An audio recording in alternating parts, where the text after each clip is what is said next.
The digital divide was first identified in the early 1990s as a technological gap preventing many people from taking advantage of opportunities that were moving exclusively into a virtual domain. So in 2006, Mayor Richard Daley created an advisory council charged with bridging the digital divide in various communities around the city. I'm CM Winters Palacio, and we discuss the digital divide in Chicago today on The Professors. From across the city and the 7 city colleges of Chicago, broadcasting from 63rd and Halsted at Kennedy King College, The Professors, taking the art of conversation to a higher degree. Before we start our conversation, let's take a look at this student-produced video on today's subject.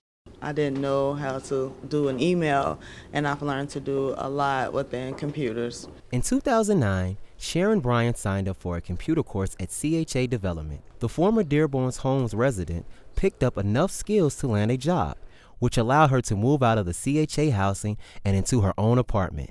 I started off basically where they stand, and it's a lot of opportunities out there. Today, Bryant is a computer lab assistant at the Dearborn Homes housing development. It's one of 5 CHA public computer centers throughout the city. They are an extension of Smart Chicago, an effort to close the digital divide in Chicago by providing access to computers and the internet. I wouldn't be confident about my future without this program. It's given me the opportunity to see where I can go with the skills that I learned from here. Open to the public, the centers are funded by a federal grant. To date, more than 10,000 CHA residents have taken advantage of classes and training. This is why we do this, because of the impact that it is having on lives of folks. Tech Consulting Services of Naperville operates the CHA Computer Labs, with plans to open 7 more at CHA developments by the end of this year. Public computer centers are also being set up at Chicago Public Library branches and the City Colleges of Chicago. The need is great. 25% of households in Chicago have no internet access. For job seekers, being online is essential. It helped me get a job. I learned all the Word applications, all the Microsoft applications, so it's helped me learn some skills. I just learned a lot. It just kind of gives me a sense of understanding. How do you bridge the gap from those who have never even touched a computer or are familiar with a computer? Analogy goes a long way, because a lot of people know intrinsically how something kind of works. They may not know they do. You just have to find a way to relate the material to something that they're familiar with in real life. When I get up in the morning, I got something to do, and I got something to talk about. What have you done today? Well, I was on the computer today. I learned this. It's beautiful for me. Reporting for The Professors on WYCC PBS Chicago, I'm Aaron Lee. Joining us today for this conversation are Professors Nick Panamitros from Kennedy King, UIC, and Harper College, Temple Hemphill from Kennedy King College, Akili Lee from the Digital Youth Network, and Mark Hallett from the McCormick Foundation. Welcome all. Okay, the digital divide. Before the 1990s, it seems like everybody was in denial. I distinctly remember having a heated argument with one of my professors when I was at Florida State about the digital divide. So the digital divide, it is a national issue. It's almost a global issue, correct? And so we want to talk about how it affects life here in Chicago. So let's begin with Akile. Tell us about your impressions of the digital divide and its effect on the Chicago area. Well, so my perspective, is really centered very much initially really around the youth. So with the Digital Youth Network, we work with, hundreds of middle school and high school age kids around the city and try to take a different perspective on how to tackle the digital divide. So I think we really look at it in a couple of different parts. The initial piece, which is what everybody talks about, is the access to technology, right? Can you get online? Can you get access to production and research tools, et cetera?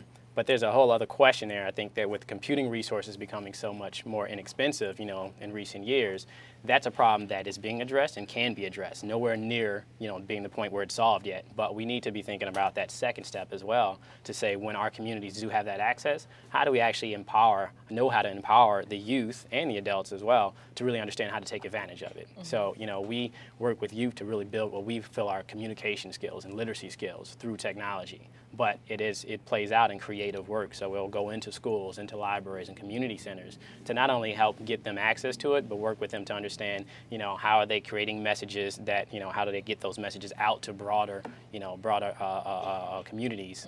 And then how do they build these transferable skill sets as well that can be used in the schools, and how do we work with schools to understand how they can take these tech skills and bring them into an English class, a language arts class. So then also, how does the kid understand how to creatively express themselves through the arts using technology? How can they engage in, as a more active citizen? And, can they, build activism-oriented campaigns using the internet as well? So a pronged approach to really understanding how do we empower the youth to really look at this as a broader set of tools to engage with the world as well.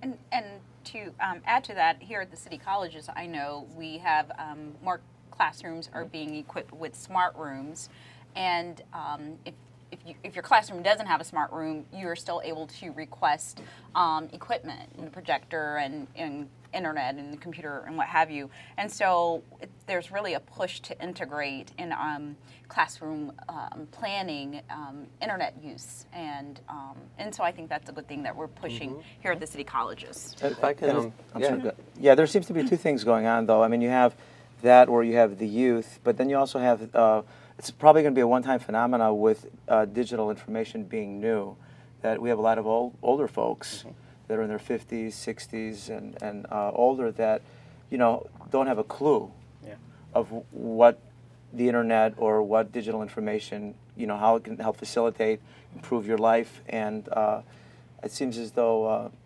there's like a barrier, a gap. And I don't know if that's really being addressed, If I can jump in for a second, because I'm at the McCormick Foundation in the journalism program, and about 6 years ago we started to look at some of the issues that Akili raised, and decided to start investing in young people doing journalism in their communities, about their schools, about the issues that they face. And we were really, really surprised and pleased to learn that Chicago has, like New York City, like the Bay Area, an incredible and really thriving youth media, youth journalism community. And I could name a couple of the groups. You all probably know them. It's Free Spirit Media, Beyond Media, Street Level Youth Media, True Star Magazine, Radio Arte at the National Museum of Mexican Art, and these and others. And these programs are exciting because they're engaging young people in learning the technology, but learning it by exploring issues and asking questions and doing storytelling that's real and inquisitive and actually useful. At that time, people were saying youth media when they talked about these groups. Today, I was talking recently with New America Media in the Bay Area, and they now say youth-led community media. And what that means is that it's no longer just about young people exploring their issues for them and their peers, but that the work that they produce is actually useful in helping their communities and people of all ages learn about the issues that they need to know about. And that's the great piece. That's really, I think, a big piece of the bridge.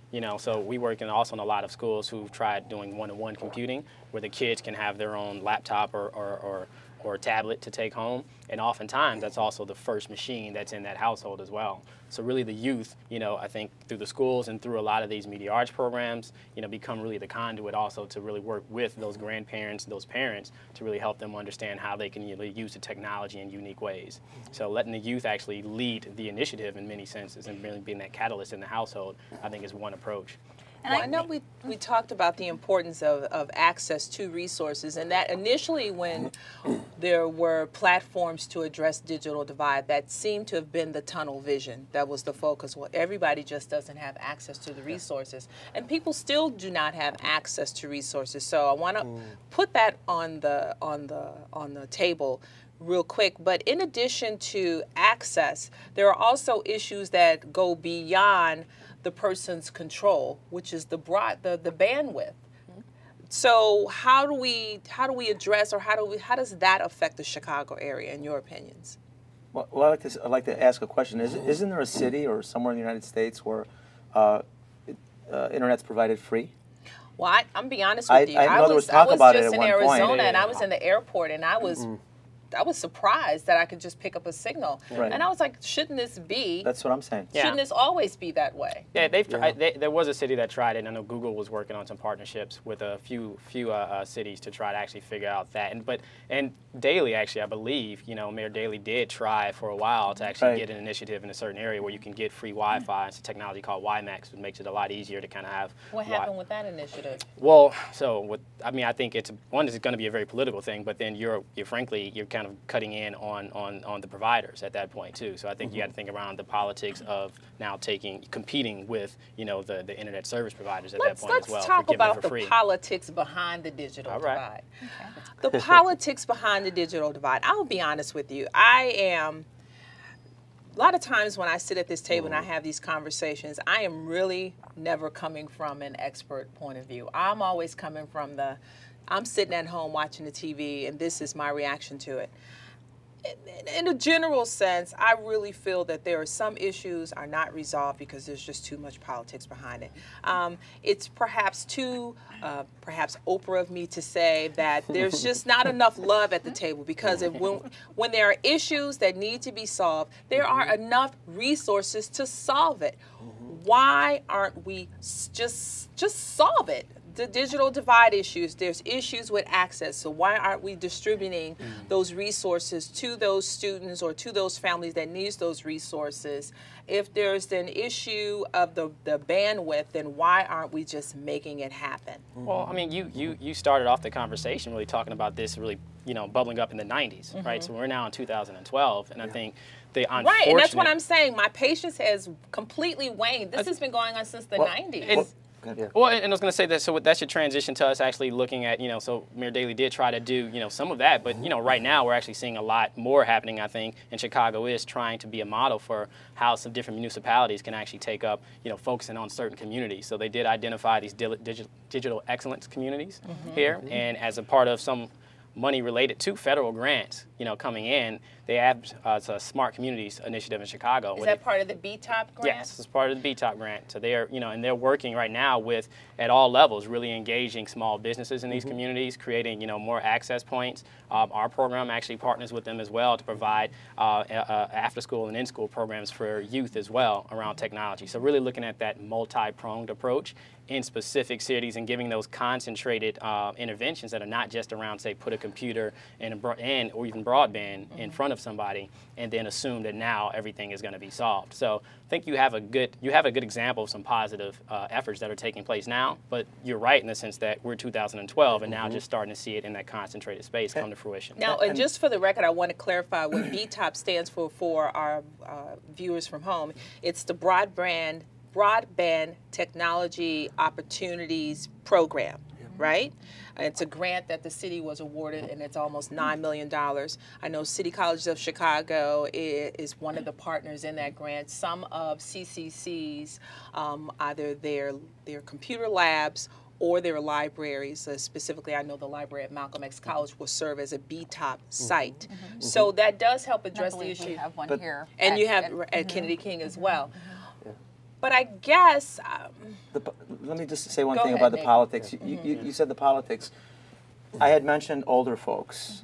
You don't have the older folks advocating, okay? You have people that are, other than them, advocating, because they're not really aware of what internet is. They don't know what they're looking for. Right. They don't know that once I learn this, there's a whole bunch of tools here for me. And so you don't really have AARP or, older folks. Are you sure? I'm going to have to disagree with you on that one. I think that there are some of our senior citizens who are equally concerned about the digital divide. They just very well may not have a seat at the table. Well, let's talk about... But I think they're not I don't think they're active enough. There may be some. Is it not they're active enough, or is it that they're just not considered a priority on the current agenda to address digital divide? Because look at Chicago. All of Chicago's digital divide efforts are really focusing on the youth. if somebody correct me if I'm wrong, I don't see a senior citizen initiative. The community centers, so the ones that we've mentioned during the show, I mean, those are open to the community. So then those are resources for all ages. That's true. But what I'm talking about, there is not a specific targeted outreach. Well, I think at nursing homes, I've heard throughout Chicago that there are people who volunteer. They set up sites on nursing homes and senior citizen homes. I may not be using the correct term, but yeah, for seniors and their housing. And so it is, I think those are efforts that target that population. So and here's the issue. With us coming out of a recession and some folks, of course, saying we may double dip, right? I was about to say, we're not coming out of nothing. This is an issue, exactly, right? This is an issue that our seniors are 50 plus, our folks in their 60s and 70s. I'm not even thinking about retiring in my 60s. I honestly hope to work until forever. Well, not forever, but you know. Well, no, because 60 is the new 50s, 50 is the new 40. Nah, that's just for people like I really believe that. No, I really believe that in terms of our projected age. Lifespan and what have you. Our ability to be productive. We're going to work longer in general, right? So then that means that right now, and I've said this before in different episodes, if you go to Starbucks to apply for a position, you will be directed to the computer. You certainly will. A lot of kiosks are set up at different department stores. I'll even take it one step further back. I remember my father, rest in peace, he was a welder. And I remember the day he came home furious because he went to Sears to return one of his tools, and he had to do it at a computer screen. And he just could not believe, he thought that was just like the worst customer service he had ever seen. And that's when he said, that's it, it's taken over. And that goes back to what I'm saying, is that he would never advocate or push for any kind of movement or anything, complaining that there's no access for internet for seniors or older folks. But the reason I would he sees it as a hindrance. But see, the reason what I'm saying is, okay, that was almost 20 years ago. It's worse But I'm now. looking at my mom, right? My mom, bless her heart, she's taken her first little computer class. My mom friended me on Facebook. I was like, Lord, my mom's got a Facebook page. I denied you. But I'm gonna stalk you. I'm gonna keep poking you until you do. But I remember now when you talk about a lot of the agencies that provide assistance, if she wants to go with Social Security and things of that nature, a lot of them are also referring them to go online in order to update their application. Some appointments have to now be made online. And I can only imagine if my mother was not sharing a petite estate with us where there was that wireless access, could she really afford to pay for that out of pocket? Some people will say, well, yeah, she can just go to the library, but come on. See, I think, CM, one of the things that we're talking about is access, and another part of our conversation is about incentives. And so the data that I've seen about access to broadband is, and it of course comes down to whether or not you're looking at the cup as half empty or half full. 80% of Americans have access, but 20% don't. That's a whole lot of people. And then that includes lower income. It includes a lot of people who haven't finished high school. It includes people with disabilities, etc. And then within that fifth of our population, half of those people say that they're, and this gets to your story, that they're not interested in the internet because they don't know that there's anything on there that's going to serve them. You don't see a deficit at all when you don't know what it is. Yeah, exactly. And so I just wanted to mention along those lines that we put out a request for proposals recently, and it's basically, the basic goal of it is to try to energize organizations throughout Chicago to try to engage people with information, credible information, learning how to find it, learning how to access it, learning how to distinguish between all the the noise that's out there, but there's also good news out there too. But how do you develop those critical thinking skills? And so just to wrap up, we got a number of really intriguing proposals from groups that specifically work with seniors who see this as an important area and really want to take action in it. Once they acknowledge and know what's available, then I think there's going to be more incentive for them to push for legislation, you know, policy to be made to help them out. I think all things will, you know, it's all relative where I think the momentum is. So I think it's probably also a natural progression where you would probably initially come in through kind of the youth and education, looking at workforce development issues as related to the issue. But, you know, the reality is that also the data is showing that while seniors are still, you know, lagging behind other age groups, they're still probably the most fast-growing population in terms of adoption as well. So, well, let me ask you this: real quick, I want to know. So, the digital divide here in Chicago, it appears as if that our municipality is responding fairly well compared to others. So, that'll be probably one of the very few times I'll give Chicago props. But I want to know what areas, where are we still falling short? What are some other things that we should be doing? Well, I mean, I think the main thing, for one, is things have to be able to scale, right? So I think even the work that's going through the BTOP funds with the digital excellence communities, that's focused on 5 key communities here, but, you know, how do we make sure that that's sustainable after those funds are gone? How do we make sure that there's still that political will at the federal and local level to make sure those resources there? But then also, how do we help transform a lot of our institutions? So some of the work that we've been doing in the last 2 years is partnering with the Chicago Public Library for an initiative called the U Media, where it's really all about re-engaging, you know, and again, we're talking about kids here, but this can be applicable to anyone, re-engaging youth with the library as a core institution to our society through digital media, right? And that's been a wildly successful piece. And, you know, it's now an initiative where that's actually going to 50 different sites across the nation in upcoming years. But how do we look at our schools, our libraries, our museums, and understand and work with them to understand how they can kind of transform how they operate, how they engage with their constituents in different ways that leverage digital media and the internet and technology? We have to recognize it's not going anywhere. Right. So we have to remain relevant no matter what age, right? That's just, and I believe that's what you both are saying. In terms of whether you're 40 or 20, it's not going anywhere. You know, technology is not going anywhere.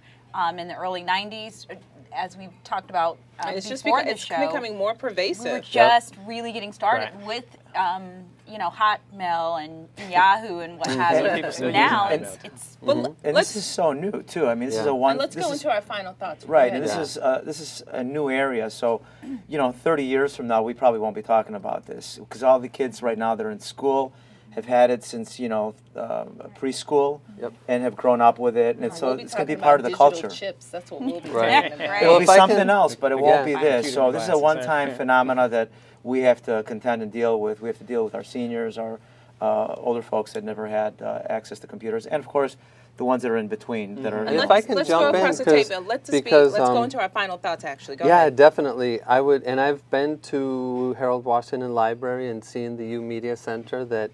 And the work that Digital Youth Networks is doing, and it's absolutely it's sort of pointing us to where we need to be. That's how I view it. But where we are right now, to your question, is that we have, you know, is it 122 public high schools in Chicago? Is it 480 elementary schools with a lot of creative, ambitious teachers who want to do more, who want to harness the web in learning? And doing it in interactive ways. And we have a school system that's still, and it's not just Chicago, it's across the country and perhaps across the world, but still struggling to figure out what that looks like and what it means and to make it happen. And Temple, your final thoughts? I'd like to reiterate the importance of choice making. So once young folks, or if you're 40 or 50, once you're online, explore new sites, pull up some podcasts, explore your options, because that's a part of this. It's making sure this discussion is, are you benefiting fully from the internet and technology in general, knowing all of your options and not being afraid, just jumping. And your final thoughts? I mean, I think, so I would echo everybody's points, but I think we need to look at it as an equity issue, but we need to look at it as a very layered issue as well. And that, again, going beyond just the access to the technology, it's the access to the knowledge and, frankly, the models. I should be able to, as a youth, you know, as a senior citizen, be able to look at somebody else, at something else, and that whether that's in the home, in school, libraries, churches, that show me how these things can be used in everyday life effectively. And I think, you know, the greater this gap, you know, widens at some point really around how we use these technologies, to Temple's point, the greater the disconnect we're going to have in terms of empowered citizens and those that are not empowered. And so I think if we look at it as a core equity issue, as a literacy issue, as an access to participation in society as a whole, then that's really going to be the driving factor to make sure we do find those kind of sustainable programs that can really make sure we're addressing this issue over time. And I agree with you, and I think it's definitely a resolve of being able to ensure that there's ubiquitous access, period. Just ubiquitous access, period, no matter what people think that's a communist thought or not. Thank you for joining us, and see you next time on The Professors.